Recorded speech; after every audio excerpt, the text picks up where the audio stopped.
ইজ্জত বাড়ি করিয়ে আজকে যেমন মালা পরিয়ে বাড়ি পাঠিয়েছি, আমাদের আয়েশা বিবিকে যেমন মালা পরিয়ে বাড়ি পাঠিয়েছি, আমাদের যুবিদিকে যেমন মালা পরিয়ে বাড়ি পাঠিয়েছি, আপনাদের মধ্যেও কারো সাথে যদি অন্যায় হয় তাকেও জামিন করিয়ে মালা পরিয়ে বাড়ি পাঠাবো। এই দায়িত্ব আমার। আপনাদের বলবো, কাউকে অ্যারেস্ট করে নিলে পরিবারের লোককে বলবেন কোনো উকিল ধরতে হবে না আপনাদের পক্ষ থেকে, উকিল আমরা দেব। আপনাকে কোর্টে তোলার আগে আমাদের বসিরহাট কোর্টে আমাদের উকিল সাহেবরা আছে, আপনার জন্য জামিনের জন্য রেডি থাকবে, এটা মাথায় থাকবে। হুমকি চুমকি ও সব দিন গুজার গিয়া, ও দিন গুজার গিয়া।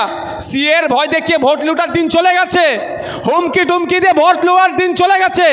অভিষেক ব্যানার্জি, মমতা ব্যানার্জি, সায়ন্তন বসু আর শুভেন্দু অধিকারীদের এই গটাপাট আমার বাংলায় মানব না, ওদের গটাপকে আমরা খুলে দেব। এই বিজেপি তৃণমূলের গটাপ বাংলায় আমরা হতে দেব না।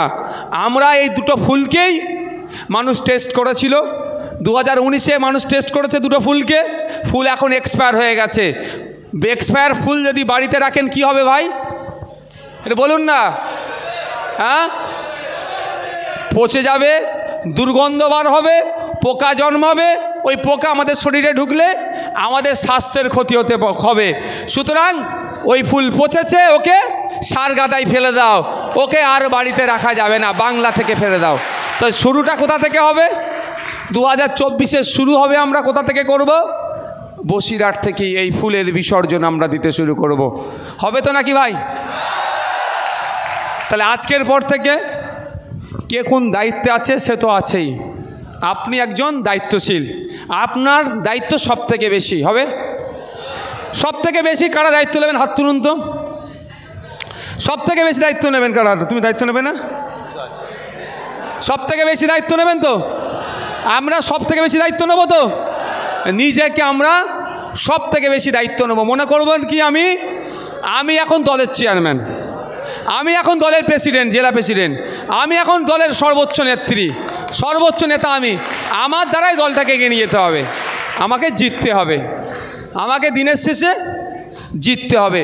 বসিরহাট আমরা পাচ্ছি, সার্ভে করেছে, আমাদের সার্ভে হয়েছে, আমাদের সার্ভে করেও আমাদের পক্ষেই এসেছে, আমরা ব্যাপকভাবে জিতছি। সেই জন্যই ভয় পেয়েছে, দেখবেন ভয় পেয়েছে, ভয় পেয়েছে, ভয় পেয়েছে। সেই জন্য কাকে প্রার্থী করতে যায়, কাকে প্রার্থী করেছে, তার কি আছে, তাকে কিনতে চাই, যাতে একটু গুন্ডামি মস্তানি করা যায়। সেই জন্য মারধর দিয়ে ভাবছে ভোট পার করব।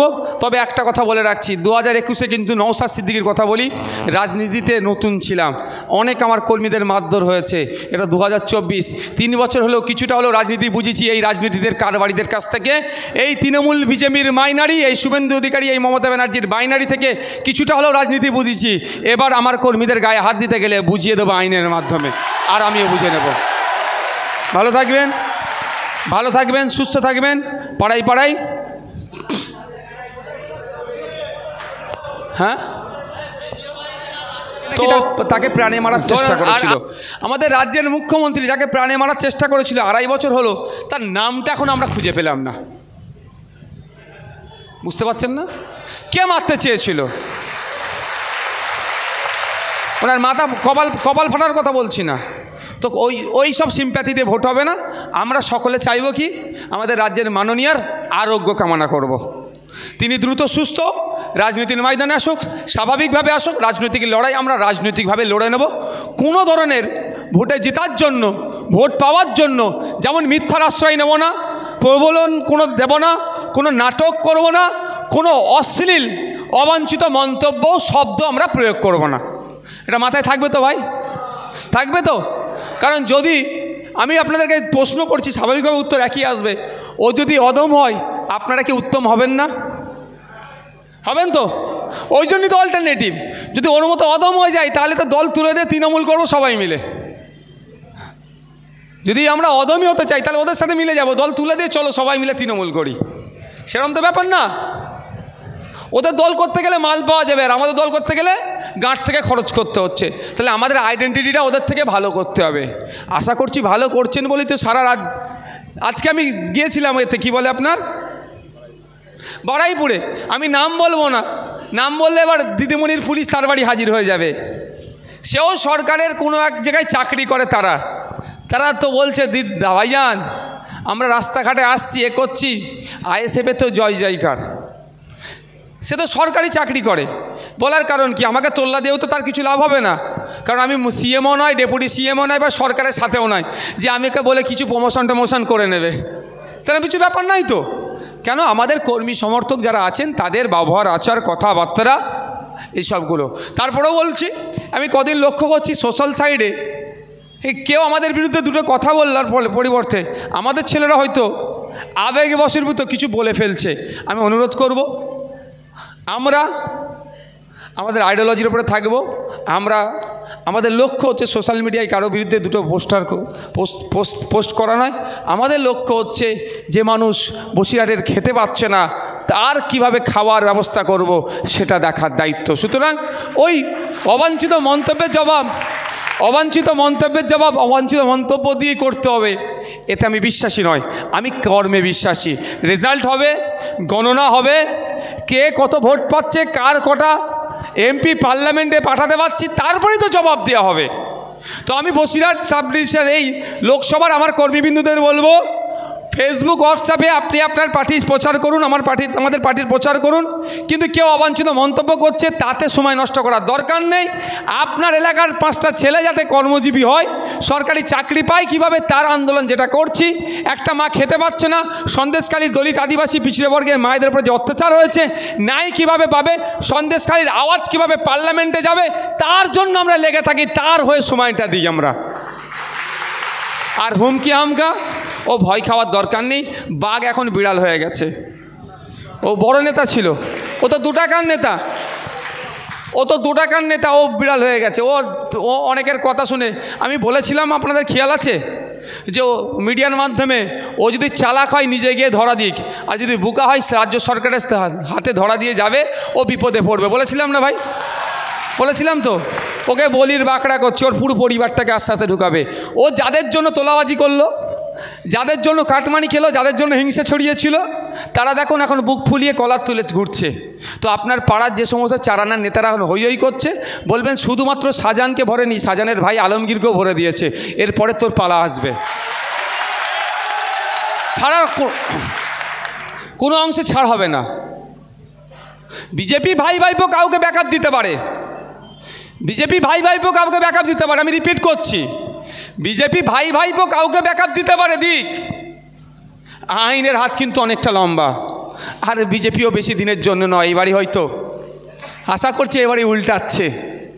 যা রিপোর্ট দেখছেন সব টাকা দিয়ে অনেক ক্ষেত্রে ম্যানিপুলেট হয়, অনেক ক্ষেত্রে, সবার ক্ষেত্রে বলছি না, অনেক ক্ষেত্রে এগুলো করা যায়। এগুলো পারসেপশন তৈরি করে দেওয়া যে বিজেপি তৃণমূল ছাড়া আর কিছু নেই রাজ্যে, সবার কথা বলছি না। তো এইগুলোতে আমরা ভেঙে পড়লে হবে না। আমাকে বসিরহাট থেকে জিতিয়ে পার্লামেন্টে পাঠাতে হবে, এই শপথটা আমাকে এখান থেকে নিয়ে বার হতে হবে। যে খাটনি 2021 থেকে শুরু করেছেন, এখনও রেস্ট নিচ্ছেন না, নেবেনও না। 2024-এ জিতিয়ে কিছুটা হলেও রেস্ট আমরা নেব, তারপর আবার 2026-এর জন্য লেগে যাব। হবে তো নাকি? ওপরে যারা আছেন, সুতরাং ভয় পাওয়ার কোনো জায়গা নাই। আমি নাম্বার সব দিয়ে দিচ্ছি, ইসিআই নাম্বার দিচ্ছি, ন্যাশনাল হিউম্যান রাইটস কমিশনের নাম্বার দিয়ে দেবো, মেল আইডি দিয়ে দেবো। যাকে আপনাদের বলে রাখি, যদি আপনাকে দেখে কেউ গালাগালি পর্যন্ত করে, হুমকি হামকা দিচ্ছে, যা করছেন সাটাসাট মেল করবেন। কি করবেন? কোনো কাউকে শোনাতে হবে না, তার আগেই মেলটা করে দিয়ে বলবেন আমাকে অমুকজন হুমকি দিয়েছিল, তৃণমূলের অমুক পার্টির অমুক নেতা, তার নামে কমপ্লেনটা করে দেন। সহজ কথা, একদম সহজ। সবার হাতে অ্যান্ড্রয়েড সেট আছে, মেল আইডি আছে, থানার মেলগুলো জেনে নেবেন যে যার থানার মেল আইডি কী আছে। আর প্রতিটা থানায় সোশ্যাল মিডিয়া চালানোর জন্য আমাদের একটা করে ছেলে আছে, একাধিক ছেলে আছে, তাদেরকে বলবেন কিছুই না, টু দা অমুক OCIC অমুক এমন, আমার নামেই আমার এই গ্রামের এই স্থায়ী বাসিন্দা, আমাকে অমুক লোক এই কথা বলেছে, তারপরে যা যা কথা বলেছে লিখে আপনি এর ব্যবস্থা করুন, করে মেল করে ছেড়ে দিন। আপনাদের আর কিচ্ছু কাজ করতে হবে না, এই কাজটা করতে থাকুন। তারপরে কোন বেটাকে এই মেলকে নিয়ে কোথায় নিয়ে যেতে হয় সেটা ভালো করে বুঝিয়ে দেব। বড় বড় অফিসারকে টেনে নিয়ে যাচ্ছি কোর্টে, আর